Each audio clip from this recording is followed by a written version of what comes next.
It's always weird, probably focusing on the side of my head. I'm just waiting for a YouTube confirmation. There we go. I think so. Yeah, it says we're live. All right, perfect.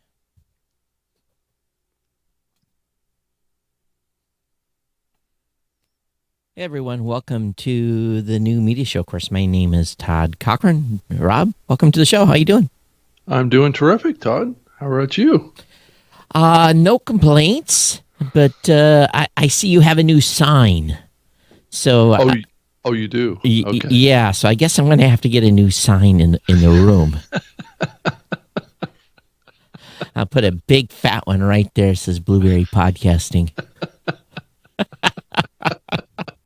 Well, you have a spot right between your Red Bull cap and your monitor there. You could fit a little sign there.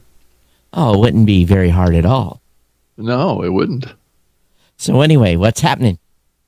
Well, I don't know. I got to play around a lot in Twitter Spaces last night. Learned a lot about that. Actually, I just sent you an email with a screenshot to your Geek News. So I don't know if you at some point you want to pull it up on the screen so people can see what it looks like. I'm sure that there are people that are getting pulled into this new Spaces thing, but I thought it was an interesting development. And Twitter's different strategy here. I learned a little bit about it. So what did you do? Get an invite to that? Well, yeah. If you follow somebody, or if they follow you, and they happen to be one of the 500 beta testers that Twitter has identified out there to test host Spaces sessions, then it shows up in your scrolling bar at the top of your Twitter app that has the small round images, and basically it's a different kind of presentation, but you just click on that and it takes you into the room. Did you see what I put up on my screen?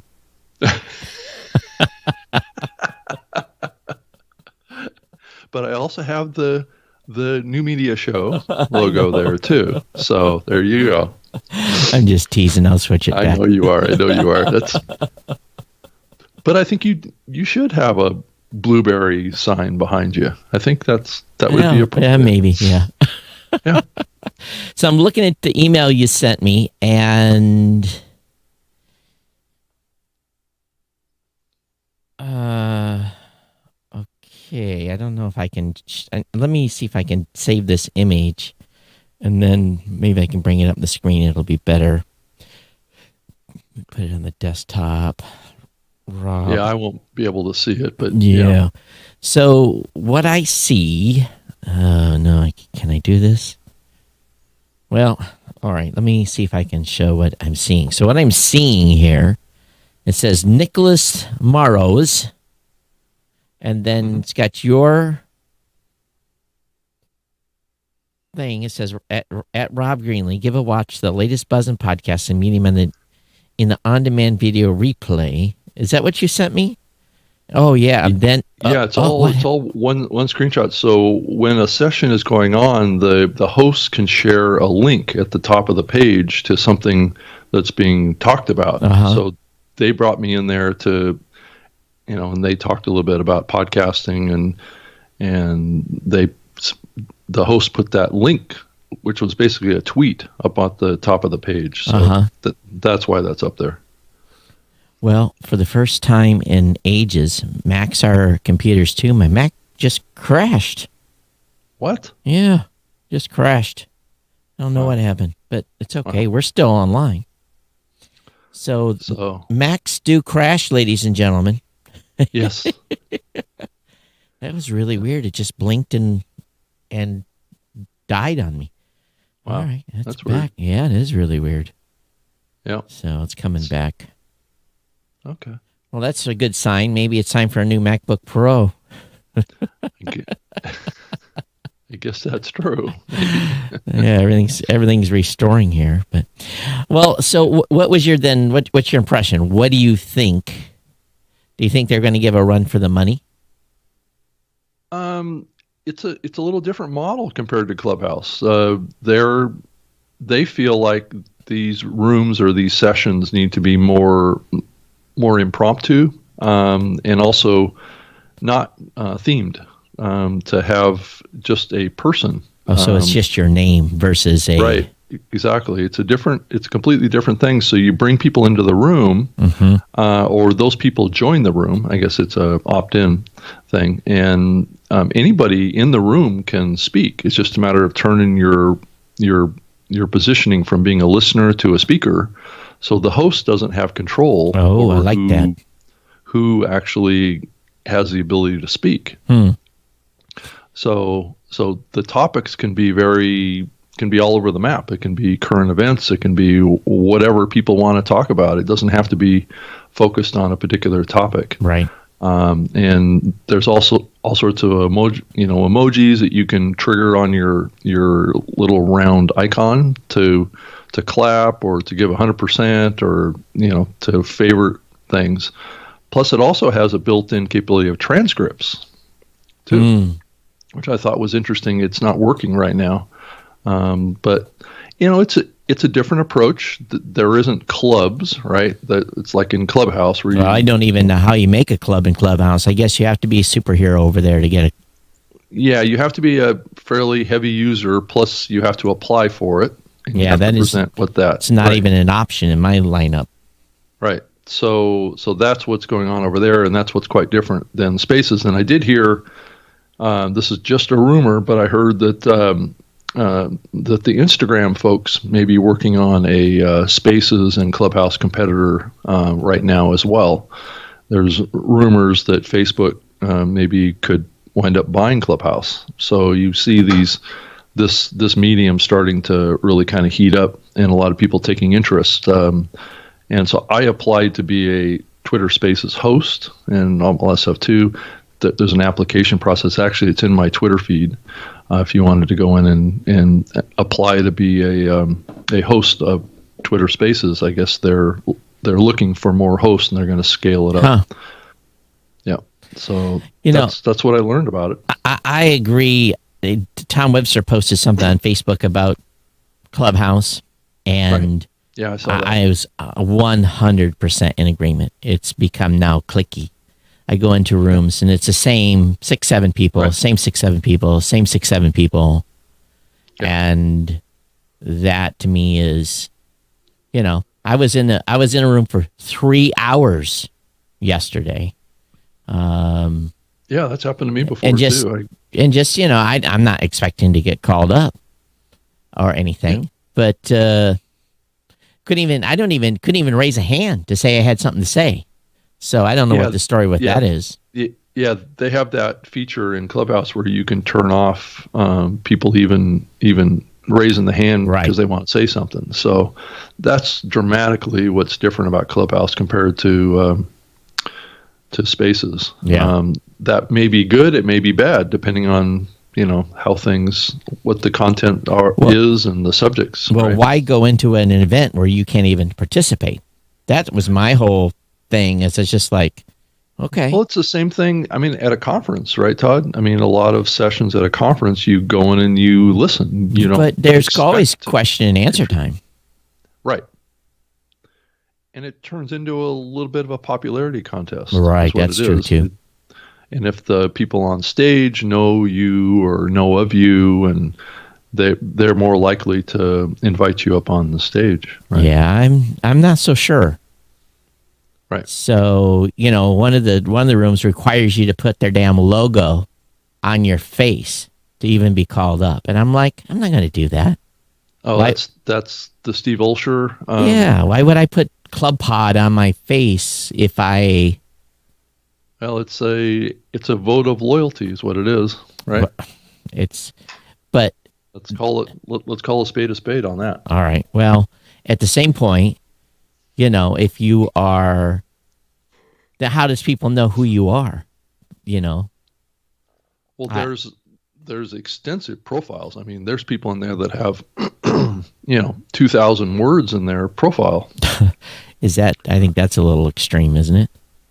Yeah, well, they didn't limit the amount of characters. Right. When you can add You can add graphics in there. There's going to be a whole industry of people making, how help you with your Clubhouse profile. I'm sure there's businesses already that's popped up for that. Yeah, so. I mean, there's going to be whole enterprises that are popping up to support this. Yeah. But I think it's going to get snapped up pretty fast by one of the bigger social platforms. And then it'll all change. Won't be the same as soon as that happens. Yeah. Well, I don't know though. We'll see. Time will tell. I heard that they got a bunch of money invested in them. Yeah. Here in the last couple of weeks. So just as a little bit of information here, the goldenmics.com domain name is up for bid. Really? Current bid is $12. Wow. Okay.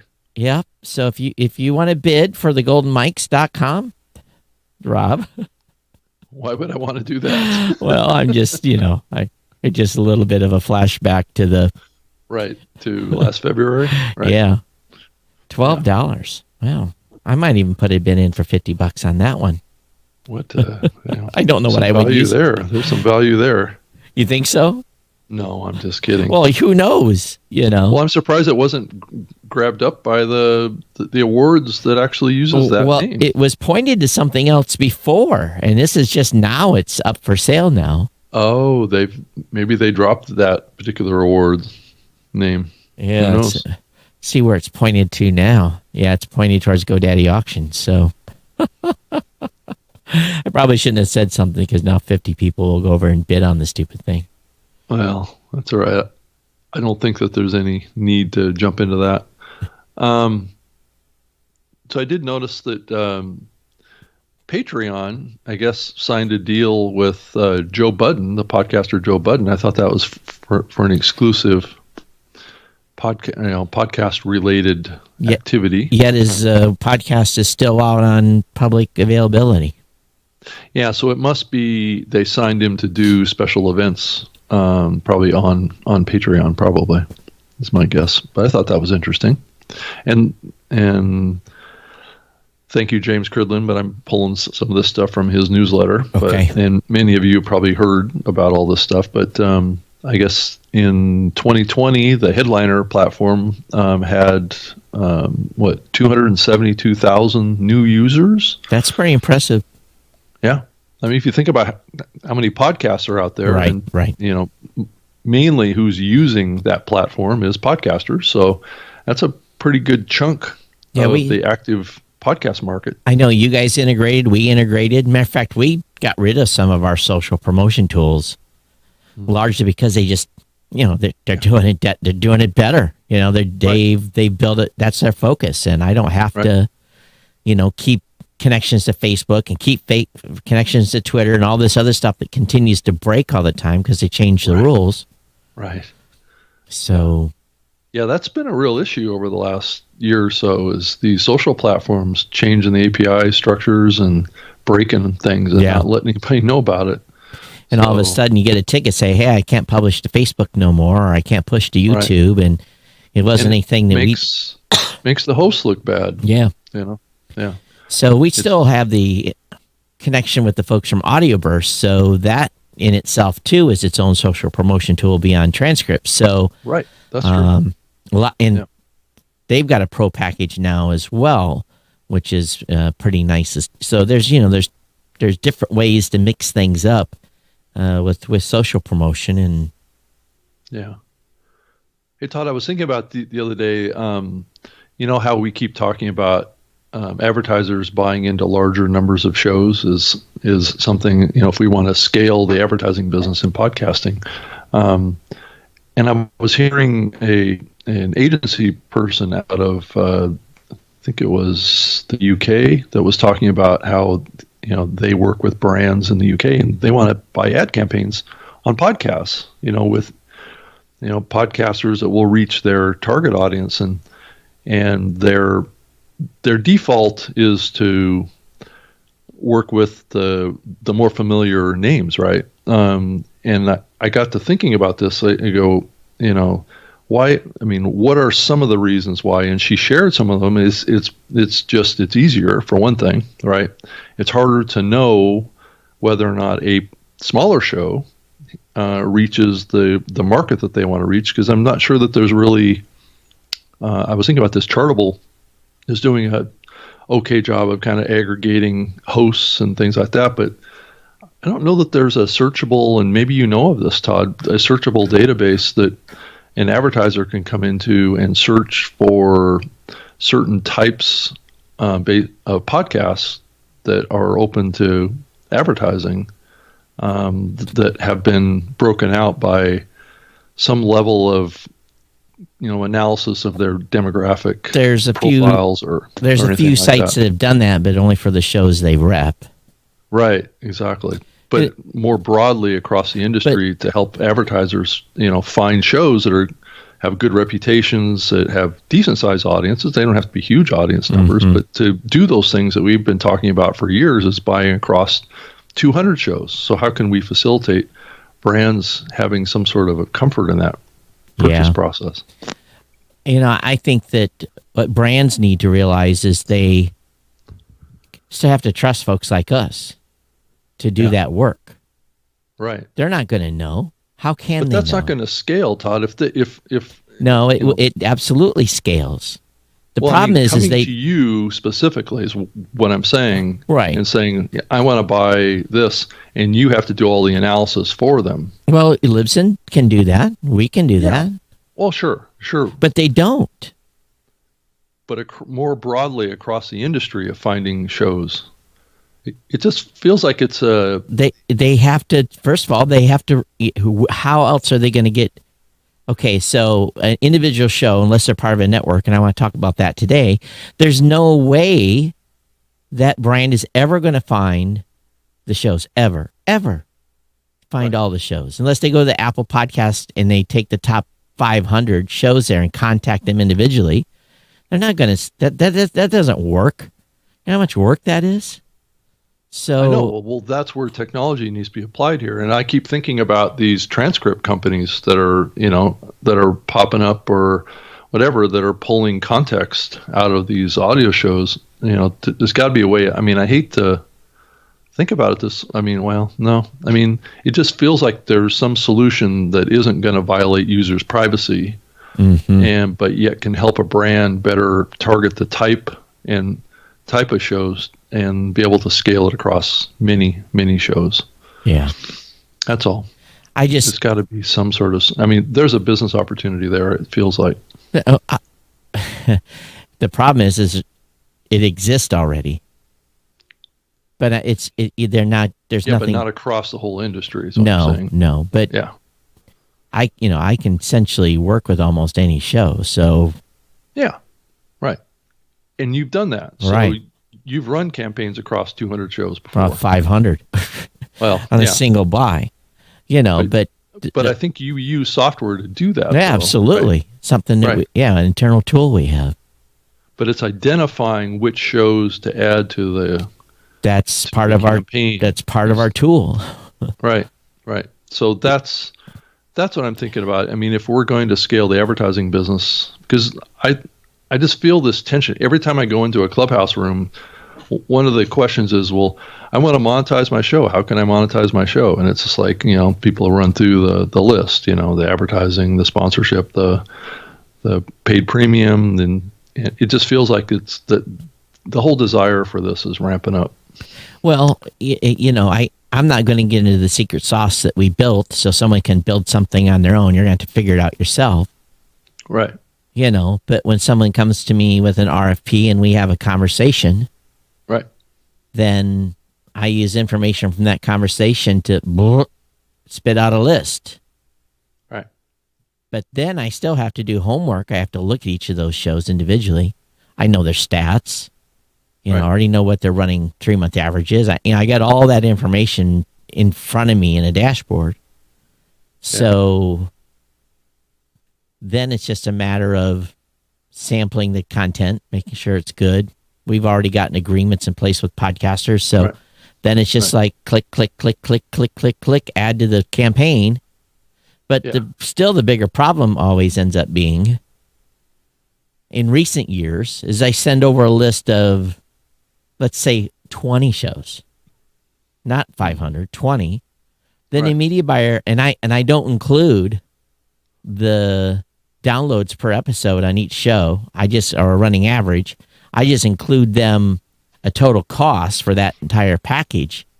Right. And then they come back, well, we want to see the downloads for each show. And I'm like, no, because I don't want you cherry picking. Right. And you have to buy all of them. Right. The second I put the downloads per episode on the media buy form, then the advertiser comes back to me and picks 3.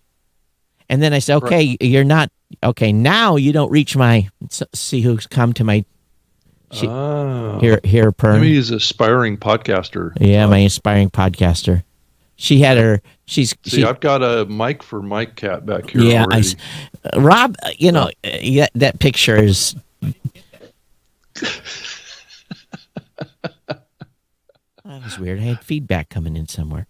Oh, really? It was Siri talking to me. Siri, be quiet. Right. Oh my goodness. Where was I at? I was talking about the. So anyway, they'll pick 3. And then I'm like, okay, now you're under minimum budget spend. Because I have a minimum budget spend. Right. And, then they come in and want to do a 30-day buy. I say, no, I'm not. I do not do 30-day buys, because you'll do a 30-day buy, you're going to be pissed off, and you're never going to come back. Right. All these companies, work for you. All these, it works for a monster show, maybe. But when you have all levels of shows and all different levels of repetitiveness, and let's say they're bi-weekly or weekly or whatever they may be, I always tell 1 month is not enough. Right. When you're doing, if you got a show that's got 300,000 people listening to it per episode, you can do a 1 month buy. Yeah, that's not too bad. Right. And you're going to spend a bunch of money. Right. But let's say that you put let's say you're going to deliver 1 million impressions, or 1 million downloads, not impressions, 1 million downloads over a 30-day period. Right. If you do that with a show that has 250,000 listeners per episode, they're going to get 4 huge spots in it. Right. And they're definitely going to move the needle, because those audiences are just massive. Now, the difference really is, and it's some, maybe these smaller shows are listened to a little differently. I don't know. But what I find is there's always a 2-week up ramp. 2 weeks to get on performance on campaigns. Right. When you have lots of shows. Because, let's say you launch the campaign on a Monday. Let's say they did their episode on Sunday. Right. There's always a lag. There's a lag. Campaigns. Right. It's not like Google... AdWords links. When you're buying one show, you can plan it to say, okay, the show comes out on Tuesday. We're going to start the campaign on Tuesday and run it for 30 days. But when you're running multiples, and I tell that to media buyers, and their brains explode. They don't get it. And be like, okay, remember this show here, which is, let's say it's the number 1 show in that campaign. They're not going to drop for 6 days. From when this campaign starts. And then the second spot will drop another 6 days later. 2 weeks. Don't call me. But they do. But it's the instant gratification of digital that exists out there. I mean, I saw this in the very early days when I was doing advertising with my radio show. People want instant results because that's what they've seen happen with banner campaigns and other forms of digital advertising. And it doesn't work that way in podcasting. So I don't know. I'm just someone said Rephonic, REPHONIC is a website that has some of this information on. But I heard that there was some activity at podcast.co is doing some things too, of trying to group podcasts together for ad agencies. So, but it's always like these little pockets of people trying to do something, but there's nothing that kind of covers the whole medium. So, and a lot of times like these brand awareness campaigns, they got serious trust issues. They want every show vetted.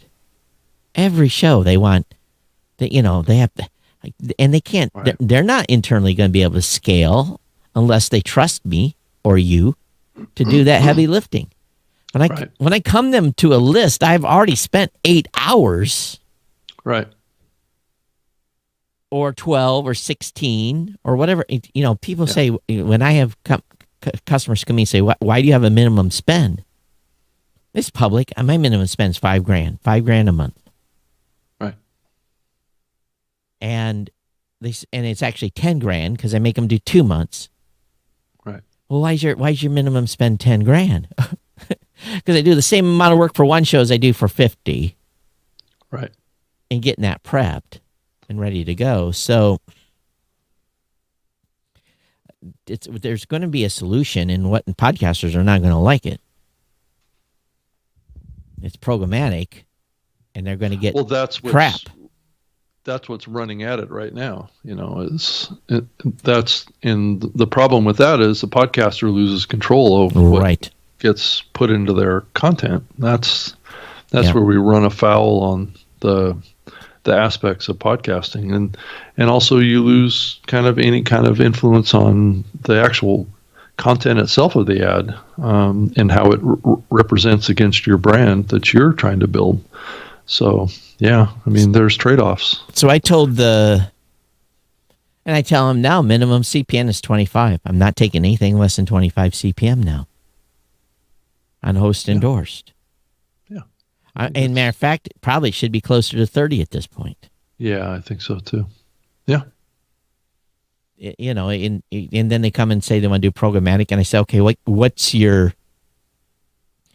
programmatic rate? And I hear 6, 8, maybe 12. Right. It sometimes gets that high. And the problem, so the problem with that is that's gross. That's not net. Right. So 12 minus probably around 30%. Agency takes 15%. I know some platforms are 60-40, so. So that's even, well, I have some that are 70-30 and some are 50-50. Depends on, some are 50, depending on what the status, if I can send you an email today, and 2 days from now, we can be up on a campaign, you're 70-30. If I send you an email today and respond in a week, you're 50-50. Right. That's because podcasters don't check their email sometimes once a week. Right. Because no one does email anymore, Rob. That's because we're all getting so much of it, right? Well, no, podcasters just don't read their email. Well, that's why we're seeing a shift over more and more, the community.com, which is the one where people are getting more connected with text messaging now, because the data is showing that like 95% of every text message is read. I mean, that's just unheard of percentage compared to email, where it's like 2%. So, right. So it's, I can see us heading more in that direction. But let's talk. I didn't know where you wanted to go, but I did have a conversation I wanted to have about networks. Yeah, go ahead. So maybe it ties into this. Mm-hmm. Is it time that every podcast be part of a network? And I'm starting to become of the realization, based on exactly some of the stuff that we're talking about right here, right, that if you truly want to monetize, you either have to build a network yourself, or be part of a network that serves you well. And that there's someone that's in charge of that network that can deliver advertising to the group as a whole. Right, or at least gets an affiliation with an agency that is willing to do that. Right. Right. Yeah. And I go back to the success that we had in the early days of podcasting, what we did with Tech Podcast. We were that was really remarkable. That was a very, because it made it easy. They just come in and they saw the 105 shows or whatever there was part of the network, and we sold the stack. Mm-hmm. Didn't matter if you had 50 downloads or if you had 1,000 or 100,000 per episode, everyone in the stack got paid. Right. Because everyone ran the ad. So, I mean, Todd, I fully anticipated that happening as well. I was just, assuming that networks were going to be the default monetization strategy going forward. And then at some point, I thought that the bigger networks were going to gobble up the smaller networks, and we were going to see larger networks form based on acquisition of smaller networks. So, you can kind of see how that might happen. So if you have a popular show and then you spin off a couple of shows, create a little mini network, and a bigger network says, "Oh, that looks like an interesting niche network. I'm gonna merge or do a deal with them to pull them into my bigger network." Well, the problem is those networks, and here's the prime example. Okay, so let me tell you why that isn't happening. And I'm just going to use no. It's not that at all. Well, that probably has a factor in it. Okay, nope. This is the reason right here. Now, this is the network I was referring to, Tech Podcast Network. Oh, yeah. Okay. So the way this is stacked out is the newest to oldest. So we've got Jeffrey has done a show in the last few days over at Geekazine. It's actually video. And then next to that is the Q Command podcast by Tommy Savoya. He just put out one on the 5th. But I go down here to the bottom of the network, and RelativePass.uk, maybe they pod faded because the last one they put out was 2019. But here's the thing. These folks are part of the network, but guess what? Let me click on this little URL right here and take you over to thecubecommand.com. They're their own entity. They have their own website. Right. They aren't owned by Tech Podcasts. So the majority of networks, and this is what I see from a client call situation, is the network is starting. They've got 5-6 base shows that they own. Right. Whatever topic du jour. Right. It may be. And then 5-6 of their own core shows, and then they've invited 20 or 25 other shows to be part of the network. And guess what? They're on their own .coms. So when someone comes to you, and this is what happens all the time at Blueberry too, media buyers don't understand. They say, "Hey, we want to buy your shows." I'm like, first of all, let me be very clear. They're not my shows. Right. I can represent the shows, and I can put ad deals in front of them, and they can opt in or opt out. I don't have any control. That blows media buyers' minds. It's same thing with like Tech Podcasts. They could come and say, "Hey, we want to buy your entire network." Well, I can't guarantee the entire network. And so if someone wants to come in and purchase a network, they're going to say, "Hey, we want to purchase this network." And you say, "Well, we got 5 shows that we own, and there's 25 that are external." Well, there's no. Right. It's the same thing that I saw at Podcast One when I was working there, because they had like maybe 12 or 13 of their own owned shows.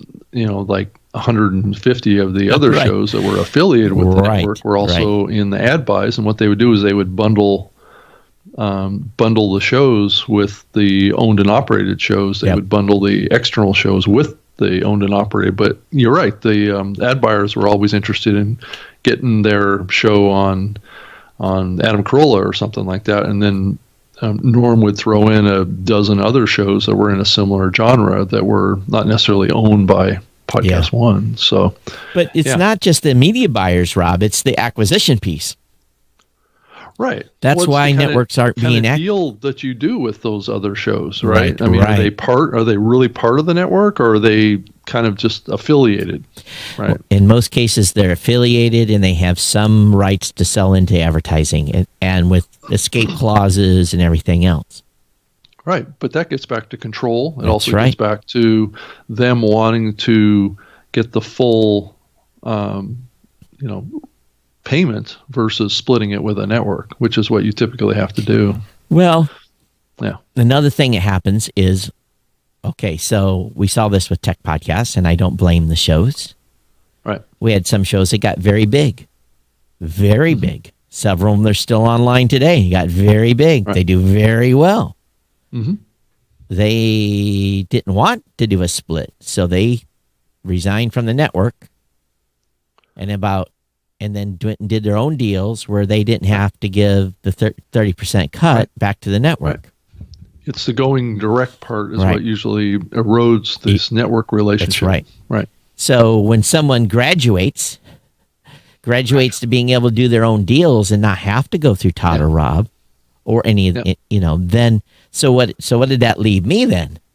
Well, I went from being able to deliver, I had to adjust my campaigns. I used to say, okay, I can deliver 11 million impressions a month or 11 million downloads a month. And then I go back and say, we can only deliver 9.5. And then I become less viable as a network to buy in from a volume standpoint because I can't move as much volume as I used to. Plus, you also, as a network owner, you probably invested a lot of time and resources promoting all these shows to get them up to the size, right? Yeah. And then they move off and go separate. So you basically really kind of got used a little bit. Well, the only thing that really played to my advantage was I had a clause that basically said, if you leave, right, and we have Acme Dynamite Company as a sponsor, right, you can't do a direct deal with Acme Dynamite Company for 12 months. That's still mine. So 12 reason, right? For that reason that you go and get someone that's not your. So I incentivized it though. I said, okay, that's eroding.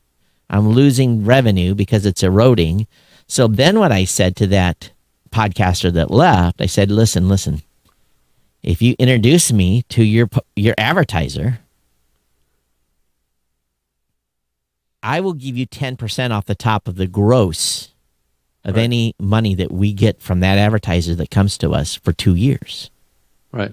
So they were bringing us advertisers that would buy the rest of the network, buy them at 0% commission, but I was still able to make some margins by backfilling through referrals. Right. And that's the only way to do it. And that way, and oftentimes those networks get demonized for putting clauses like that in their contracts too. Yeah, because the podcaster wants to move on and they feel entitled. It's their show, it's their content, and they shouldn't have to pay anything to the network if they've left the network, right? Well, if they leave the network and get their own advertiser, they don't have to. In my situation, they didn't have to pay zilch, zero. No, but what if the network built that show up, invested a lot of money into them, and then they just left and potentially took maybe some of that advertiser relationships with them? Well, I think that would be a different situation because we were all podcasters cross promoting each other and building it that way. And then obviously I was the one bringing the ad deals, but if I wasn't necessarily writing checks to invest in that show. So, but I know some are. So again, then you have to have that, if I am going to write a check to help produce and promote, I'm getting a piece of that show. Right. I'm going to have a piece of that for a long, long, long time. So, I don't, why would you do anything different? That would be a very bad business move. Right. Well, yeah. Well, because you can't always trust what people are going to do in the long run. Well, if you're actually spending, if you're a network owner and you're actually truly spending thousands of dollars to help build a show, right? Well, then there's going to have to be.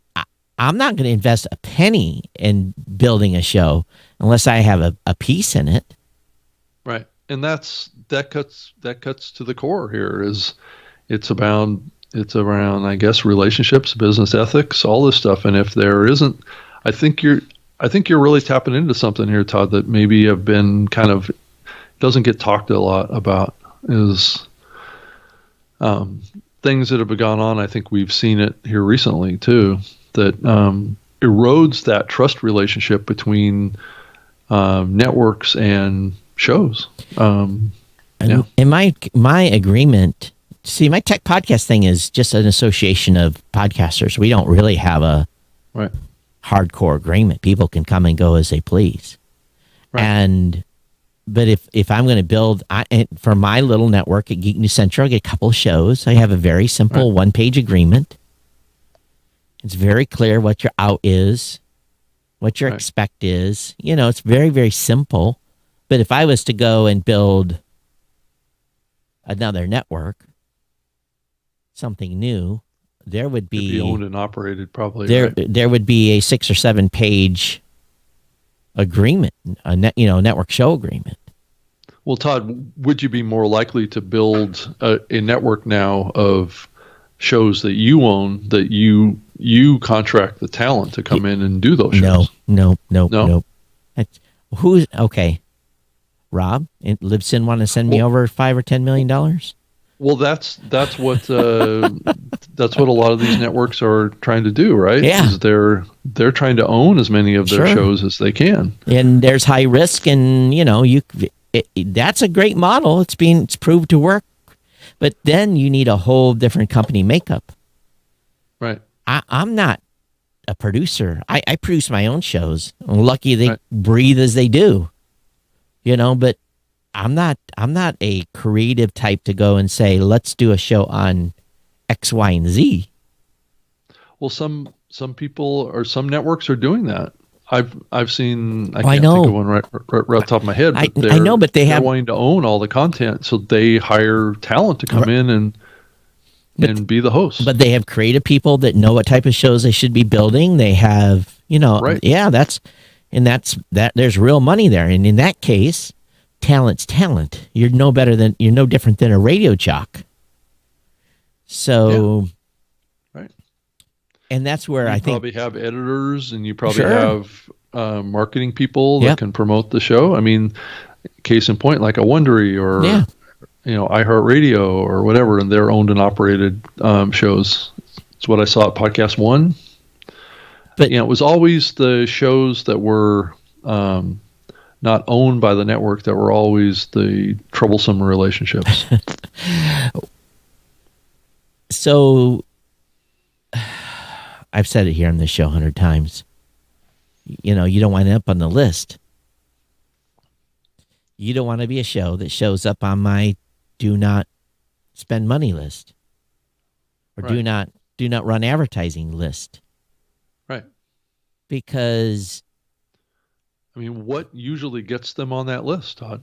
What's the actions that they typically doing take? Some bullshit during the ad read, or joking around an advertiser, or not doing the host endorsed spots the way they should, not going on vacation during the middle of an ad campaign.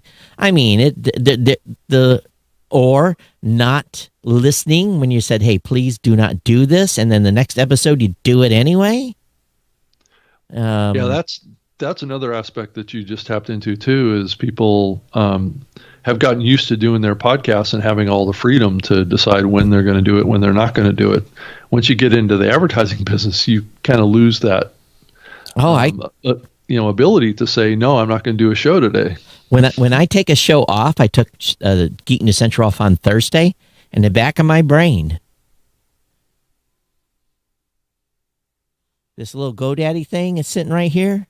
Right. In the back of my brain, I'm like, I'm only going to deliver 7 episodes this month instead of 8. What's that going to do to my performance? Right. I'm not obligated to deliver 8. I'm obligated to deliver new customers. Right. It depends on the ad deal. Right. Right. Yeah. And if I don't deliver that number of customers, they're going to be on the phone saying, hey, what happened last month? I said, well, I took 2 episodes off. They don't care about that. I didn't deliver. So guess what I have to do the next month? I got to make it up.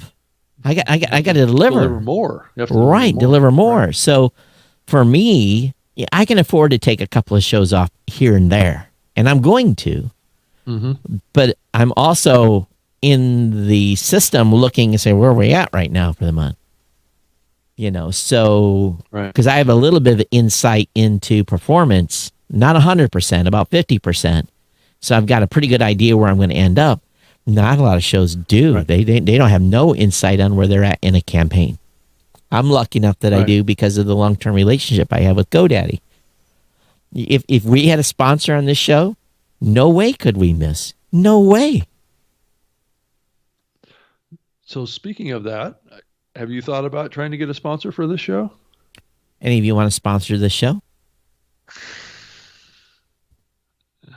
I always tell podcasters the best place to ask for sponsors by announcing the show. Any of you want to sponsor this show?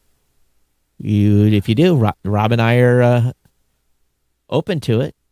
I don't think we're going to advertise like Podbean or Simplecast or anybody like that. But if you've got a non-competitive product that doesn't interfere. Todd, you just did. Well, we talk about all these folks all the time anyway. I know we do. You know, but I'm not gonna. And I'd be fired. You ran an ad for who? And you did a host read for who? For who? Right. You're done. Go collect your unemployment check. You're fired. Right. Traitor. So the door hit you on the ass on the way out. Right. Oh my God, I can't even imagine. Heads would explode. Hey, I tell you what though. You want to sponsor? Hey. Well, no. Hold on. This would be the first time. Yeah. Hey, Anchor. Now listen. Todd, be careful here. So if they came to us and said, we'll give you $25 million to run a ad spot in one of your shows.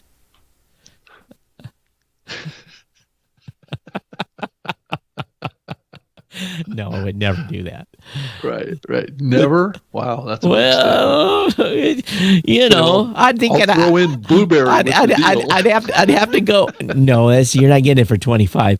So I would have to go to the board of directors and say, okay, I'm going to do this one time. I'm going to give the company half. Does that work? You're right. No, if someone wants to advertise on this show, I'm reaching about 15,000 podcasters an episode. So yeah, let us know. I'm sure Google would be interested in something like that. And and here's the thing. It's not going to be a CPM. It's going to be a flat rate. So you're not getting a CPM here. Right. Sponsorship. Because this is a very valuable niche audience. Right. Yeah, it's true.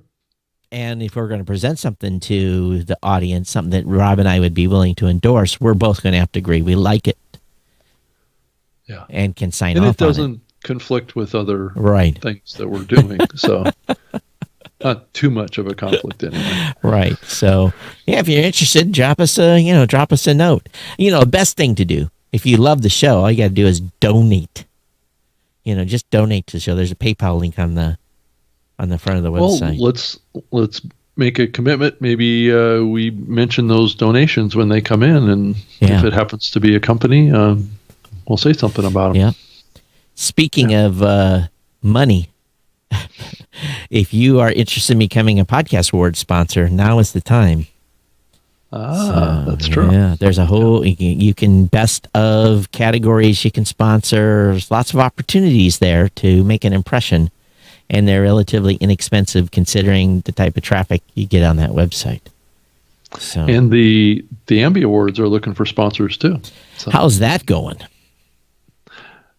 It's hard, isn't it? Yeah, it is. I mean, it's we should be announcing our nominee list here soon. So here, mid-month, I believe, something like that. Yeah. So I was let me log in here real quick. Let's see if I can find it, and give you the totals for the 2020 season.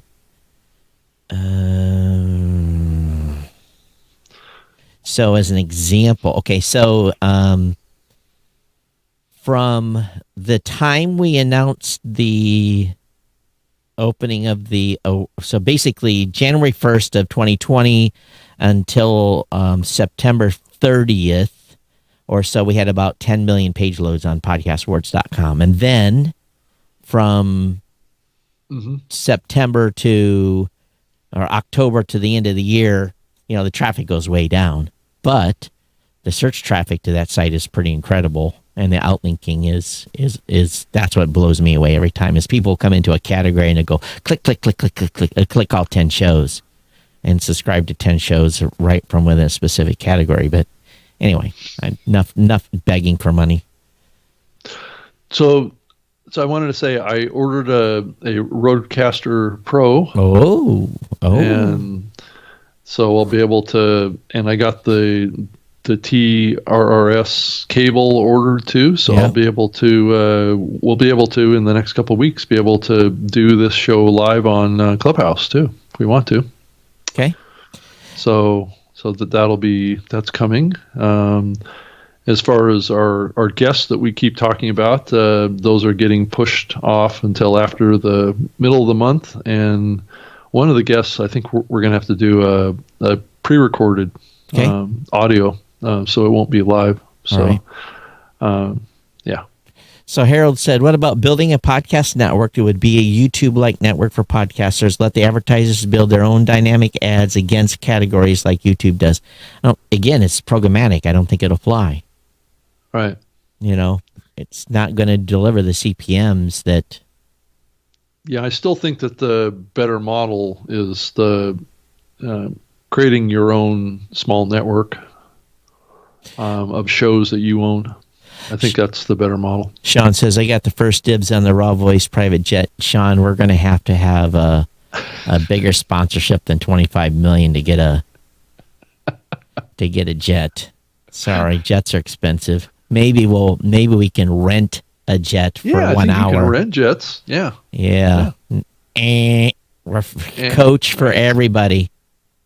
It's called NetJet's what they call it. Yeah, well, I fly coach.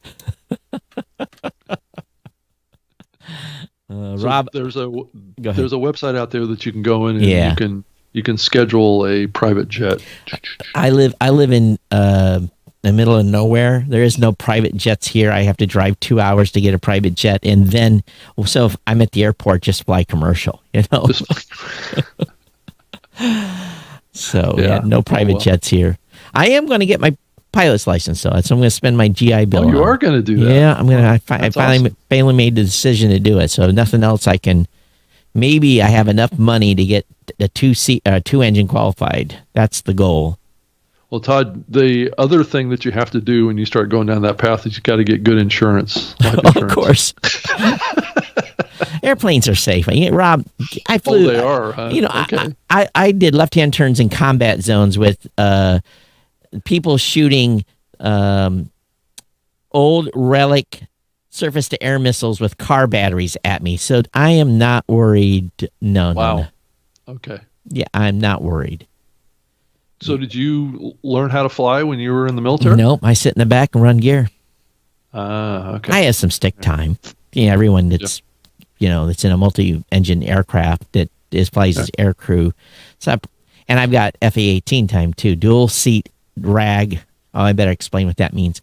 The RAG in the military means the training organization. So the training group. So I've got probably 150 hours in dual seat FA-18s too. Mm-hmm. So that was back in 90. Dating myself. 91, 80, 47. Yeah, so like 80. Wow, when was it? Yeah, 8. So it'd have been like 88 and 90, just when the F-18 was starting to be introduced. So I was out at NAS Lemoore. Nothing more exciting than going low and fast in a dual seat F-18. So I got a little stick time in there too. Wow. Okay. This whole story behind that. I've flown an airplane before too. I got a little stick time too. Flight simulators. That's all you need. Flight simulators are near real. You invest a little bit of money in a Microsoft Flight Simulator. I'm serious. You can get almost to. I know. In some simulators, you can actually log time, training time. Well, I think you can even get the cockpit simulating with the hardware stuff too. Right. Of course. Yeah. Right. Right. So you can really simulate it. Yeah, but you're going to spend big money to get there. So I keep noticing, Todd, and you probably notice this too, there's definitely an explosion of new podcasting newsletters that are being put out now. Have you noticed? Yeah. Everybody's got to have a newsletter now. Yeah. James, it's all your fault. And everybody wants money. So, but I mean, I think it's all good. So is it when you don't have a successful podcast? Does that mean you now? I'm not saying James doesn't have a successful podcast because he created a podcast because of his newsletter. But I'm saying is when. Okay, let me preface this before I piss everybody off. We see a lot of consultants come in the podcasting space that are consultants because they have failed shows. Oh, they have to have another strategy. Yes. So they become consultants or production people because the show that they didn't quite cut it. The person you're looking to connect with is a person that has a successful podcast, number one. Right. Then you want to be able to consult with that person if he has a successful show. Right. He's really done it. Really done it. Her. Him or her. We can't be sexist on this. Right. But yeah, I mean, there's definitely an upsurge in people wanting to build training communities right now, as well as newsletters about podcasting. People have been listening to the show. Yeah. So people are really, and I think it's addressing a need. And you're seeing Podcast Movement come out with their Podcast Movement University.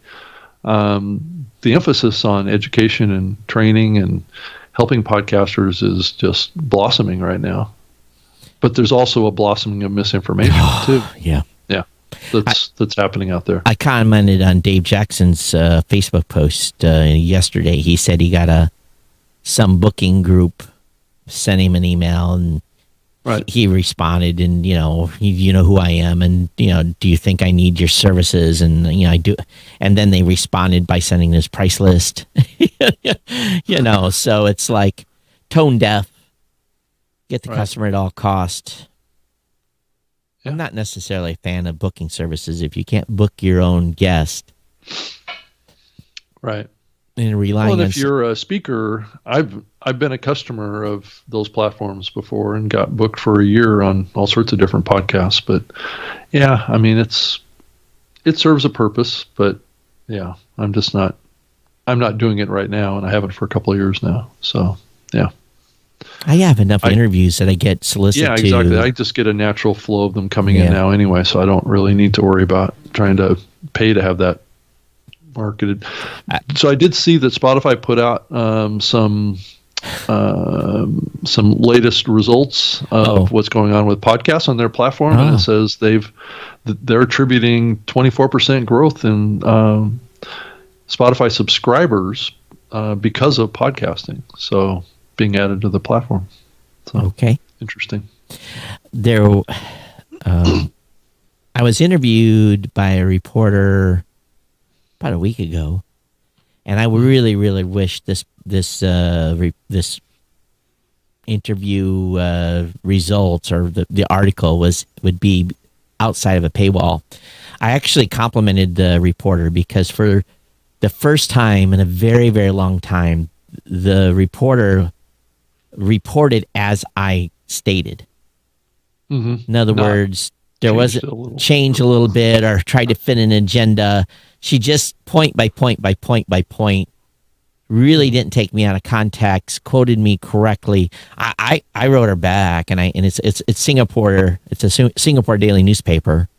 Okay. And I complimented her. I said, "You knocked this out of the ballpark. I'll be happy to talk to you anytime."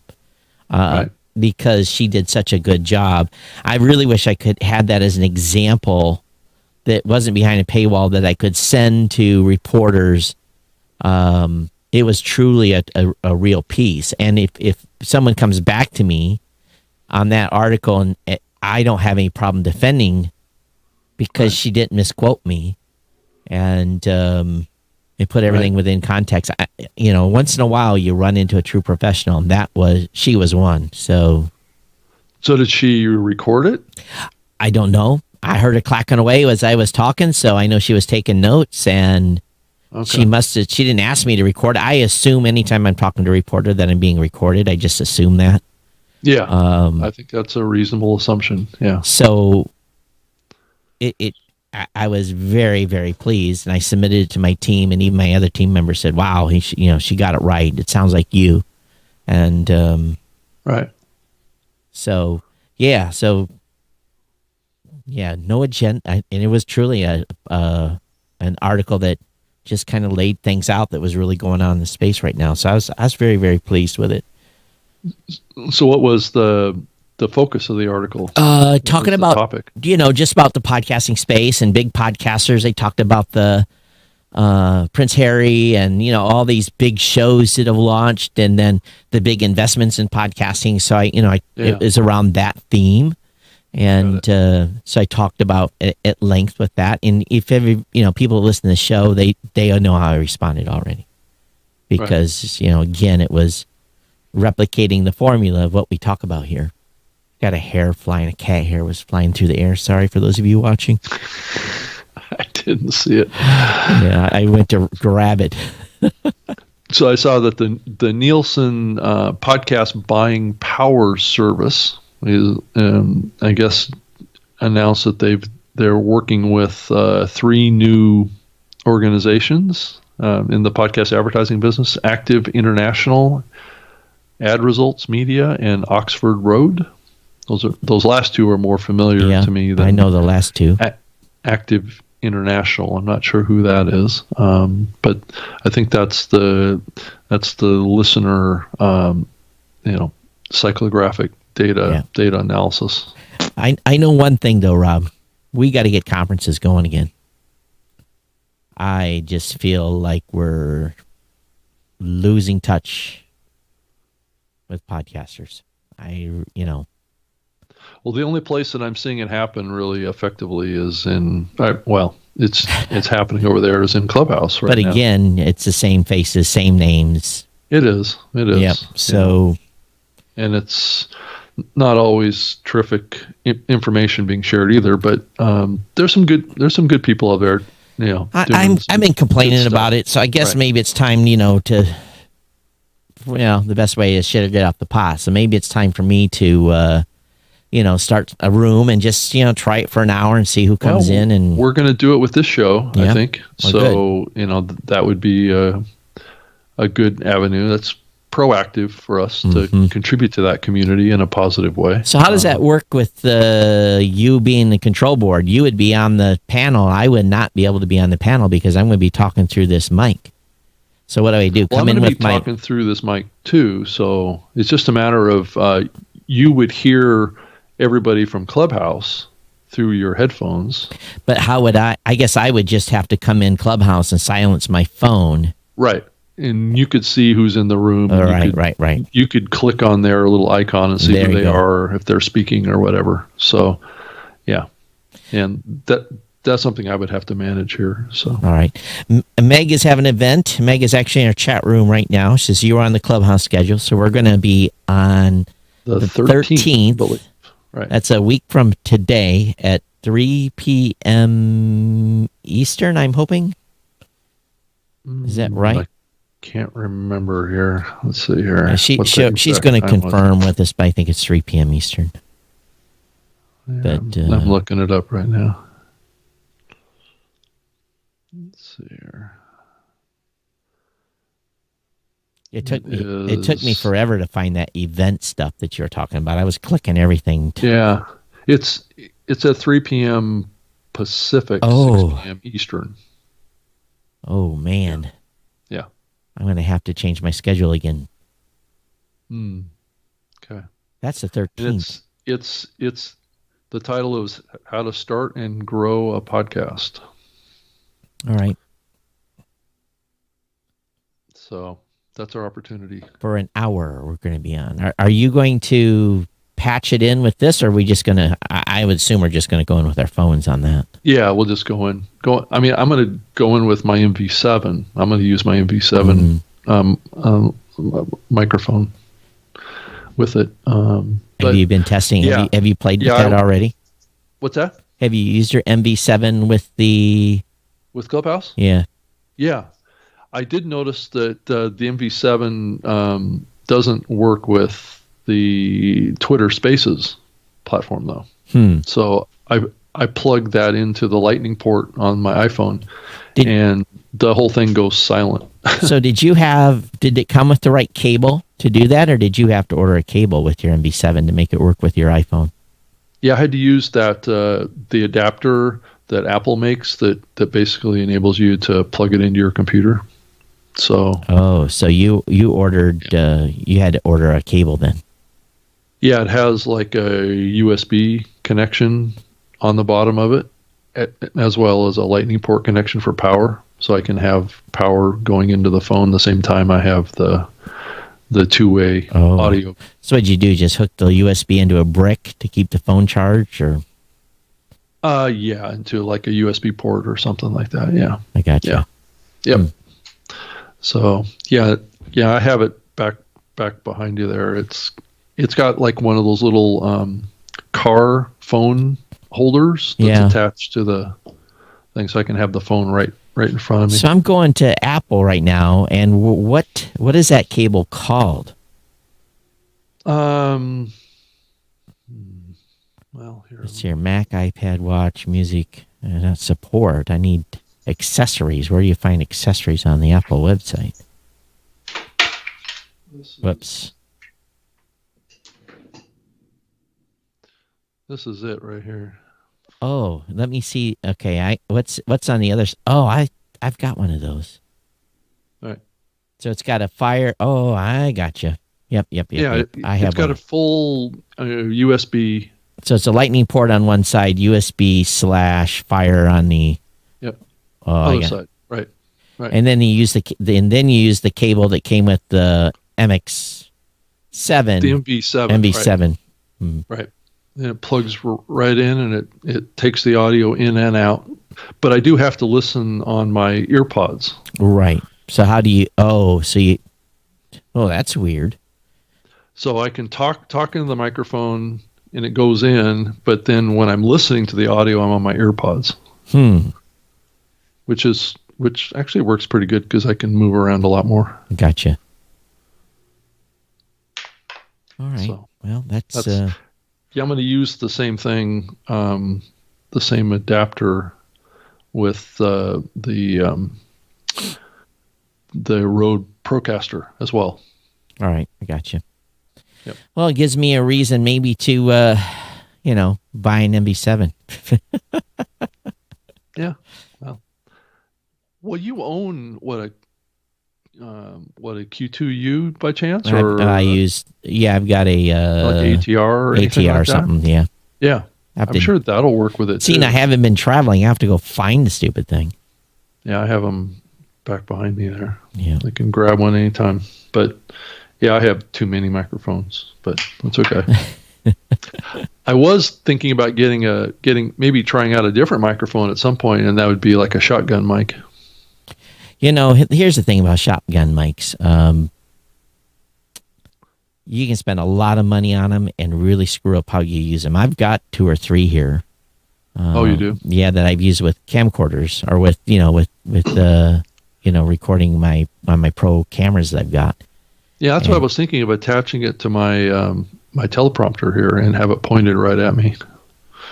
So yeah, again, you got to be right on it. So you do? Oh, I thought you could be back from it a ways. You can, but it's you can experiment. It's an expensive experiment, though. That's the problem. Buy from B&H, and they have a return policy. Do they? Okay. Yeah. So or Amazon. Buy from Amazon. You can return anything to Amazon. Yeah, I just wonder if it would have the same audio quality as doing this. No, it's going to sound different. Will it sound? Yeah, it'll sound different. I've got probably 3 of them in my secure locker over here. So I've only used them on them so you could like hang them over you. No, believe it or not, I only used them once. I used them at a trade show once, and then everything else we laved up. Oh, yeah. Yeah, I've got a lab here too that I have. So that, I think you're going to I've do. yet to find a better solution than this. I mean, I have been looking at those cheek mount mics, thinking that might be an interesting thing to try.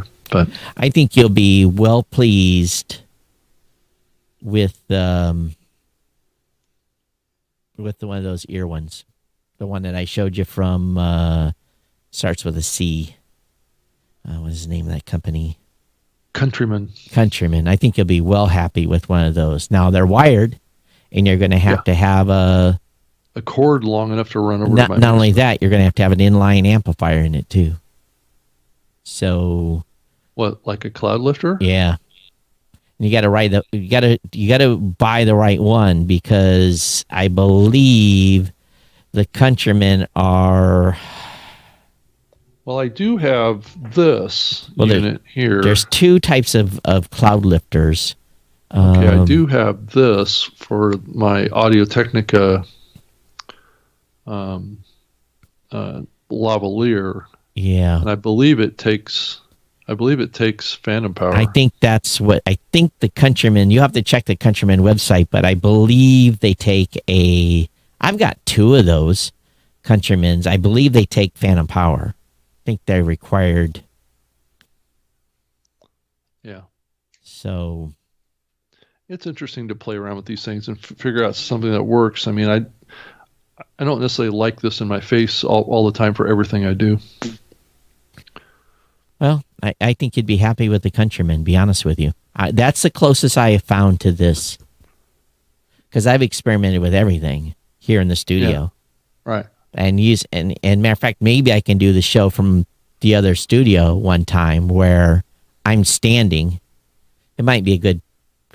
It's just easy to sit for 90 minutes, but I might be able to do one from the other studio at some point, and we just play around. But I think that, I think that the Countryman is the thing. I tried. What did I try? I tried the lavalier.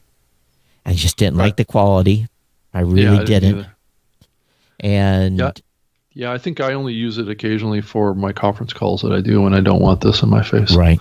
So those are skin tone color, so they hide pretty well. Yeah, you can still see them though. Yeah, you can still see them, but it's less intrusive. Yeah. Right, it is less. Yeah. So maybe I'll try to use it on this show one time. Maybe I'll just do it right here with it and see how it sounds. Yeah, you could do that if you could do that. Yeah. Do you have to use like a wireless pack with it though? No, it's hardwired, and it's weighted. Matter of fact. So you close enough to the mixer to be able to put it in? Rob, I told you there's 500 pounds of cables above my head. Oh, okay. So I ran from the mixer up into the ceiling, over and down into the next room. I ran a long enough XLR. Yeah, but did you run a cable for that studio too? Yeah. To actually do that? Oh, yeah. That whole studio is wired for Skype, everything. I can replicate. The only difference is I don't have the TriCaster switcher here, so I have to switch via iPad, have an iPad plugged in, or laptop better, wired laptop, and I can switch from the table over there that way. But the only difference is I'm standing, and then you come in over my shoulder just like you're doing now or right next to me on a monitor. Yeah, on that monitor behind you, right. So it might be fun to do it, have us do it. Maybe I'll try to do that on Wednesday. Go live from over there. Okay. It's just me running back and forth, getting everything set up, and then, jumping over there. It's going to look a little weird. Right. So. And so it says, does the MV7 headphone port work when connected to the iPhone? That's a question, Rob. What was that? Say the question again. So does the MV7 headphone port work when connected to the iPhone? I have not experienced that yet. I think I tried it once and it didn't work. So what do you do? Are you putting your MV7 on this mount? Of course you're not. Yeah, so I'll actually be able to with the Rode Procaster Live. I'll be able to do the whole show on this mic. I understand that, but when you do Clubhouse now, how are you doing it? Are you just have a mic stand? Yeah, I just have a mic. Yeah, you can actually see it right there. Okay. And that can go anywhere in the house then. You can just be sitting at a table or at the couch and right. It doesn't the iPhone actually powers it. Oh, so that's why you need the battery. All the lights. Yeah, all of the lights on the top part of the mixer that has the touchscreen. Mm-hmm. It's all activated by the power out of the iPhone. So that's why you have to have a separate that's why you have to have a separate power supply to keep the phone charged. Phone charge. I mean, if I have a full battery, it's not a big deal. Oh, okay. I don't have to keep it plugged in. Mm-mm. I got it. Yep. So, but yeah, it is really, really mobile, the whole thing. Yeah, I can do it from anywhere. Well, that's very, very, very, very cool. Yep. And I do think that more and more we're going to be recording podcasts in our mobile devices. I don't know, did we talk about this on a prior episode? No. Where I think that the Mac OS is going to go away. It's going to be replaced by iOS in the long run. Little by little. And I believe that Google Chrome, Android are going to merge into one operating system. And again, I'm not holding my breath. Microsoft is playing around with building Windows on top of Android right now. Their new Surface Duo is a hybrid Windows UI on top of Android. Mm-hmm. So you can kind of see how those three core operating systems, and Microsoft is starting to develop more portable mobile devices now. You know, that Duo is is a phone basically. Right. So you can start to see them re-entering the mobile market as the operating systems converge. So, yeah, I can see all these technologies converging into one at all the companies. The question gets back to is what's the future of the web? The World Wide Web, HTTPS. What's the future of that? It's good. Not going anywhere. And the reason I say that in contrast with apps, I think we're seeing a lot of tension around control of apps now, right, by these big companies, where the web breaks that control. Well, believe me, we're all trained like sheep to go to all these social media sites and... All right. Yeah. It's a big problem. Yep. So. The web is always the equalizer, isn't it? It is. So, anyway, what else is going on in the news?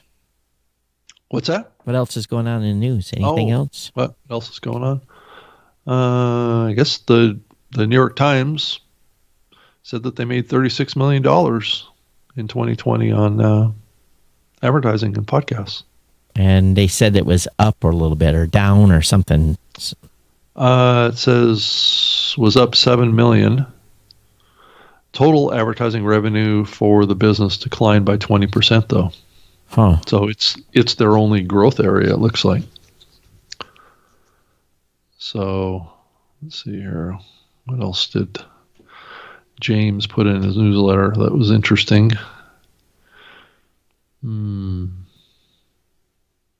The uncertain future of podcast covering Donald Trump. Oh, yeah, they're out of business because there's nothing to talk about no more. Right. Well, they could. I guess they could start talking about Biden, but will they? No, I think they will. He's going to have controversy around him, I'm sure. I think it's already happening. I know it is. That's why I was joking with you. And let's see what else is going on. I think we didn't talk about some other stuff in. I don't know. Well, I guess more apps are now supporting Podcast 2.0 tags. So yeah, I saw something with Pocket Cast added a couple. And Podcast Addict now supports the new location tag, which is an interesting thing. I think the location tag is very. for me, the location tag is very, very valuable. Yeah, I think it's a good idea. I agree with you. Yeah, I think it is a good idea because it's what we're up against now. Is when media buyers come and say, "I want to buy Australia," I'm like, okay, I don't really know what shows are in Australia for sure. Or right. But I think here over the next couple of weeks, we're definitely going to see things heat up around the social audio space. I mean, everybody's chiming in, everybody's giving their opinion, and even Tom Webster did a newsletter on Clubhouse, and he was a little critical of them, as I have been. Yeah, and as soon as they open it up, right now it's a small, large, but yet small number of people that are participating. Well, right. I heard it's growing by 20,000 users an hour. So I would consider that to be exponential growth. Well, they've built a scarcity model. Right. I do have some invites right now to Clubhouse. So, if you want a Clubhouse invite, I think, what do I need? Their telephone number or their email address? I think I need a telephone number. So if anybody wants, I think I've got 3 or 4. So if anybody wants one, just send me an email, todd@blueberry.com, and first come, first serve. I'll send you whatever Clubhouse invites I've got. Got to follow me though. Right. You don't have to, of course. Yeah. I think you're actually only given like 3 invites, and those are sporadic. Oh, I've continue to get. I think I've got probably up to 10 at this point. I've gotten a lot of invites. I'm giving them away. I think they give them to you as you give them away. Yeah. I went through probably almost 2 or 3 weeks without any invites available to give away. So maybe now they're just opening it up a little bit more and trying to. Right.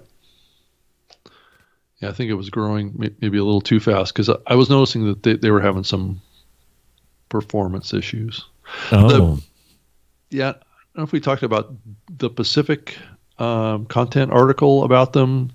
I don't know if we talked about. No, I don't think so. Maybe we talked about it or not, but how Clubhouse maps closer to talk radio than it does to podcasting, as far as the type of medium that it is.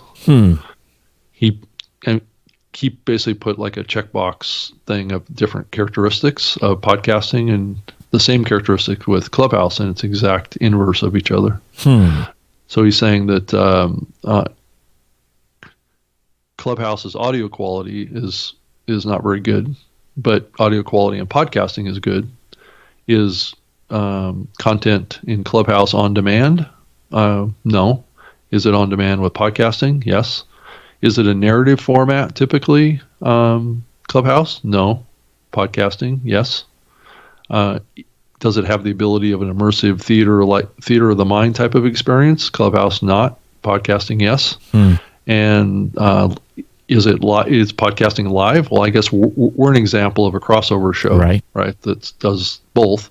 Clubhouse is live. Podcasting is usually pre-recorded. Right. And is it socially interactive? Podcasting typically, it's been a weak spot for podcasting for years.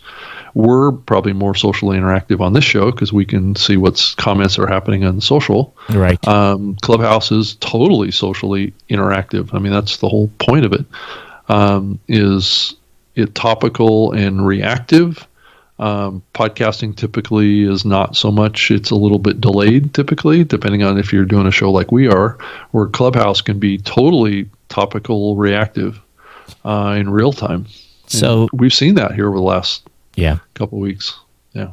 Sean asked, is the science project worth it to have improved audio for Clubhouse? I mean, I don't know. Maybe not. Well, maybe that's not the point. Maybe using fancy microphones with it is kind of no one knows. No one knows. Right. No one knows you're using a fancy microphone. They can't see you. Well, that, and does the encoding on their end really make it any better? Oh, I'm sure they're reducing the quality on that bad with the growth they're having. They're probably running it at 30 kilohertz or something. Yeah, I don't know what their bit rate is on their listener experience side over there. It'd be interesting to find out. Yeah. Is it worth even trying to use a better quality microphone? That's a good question. Yeah.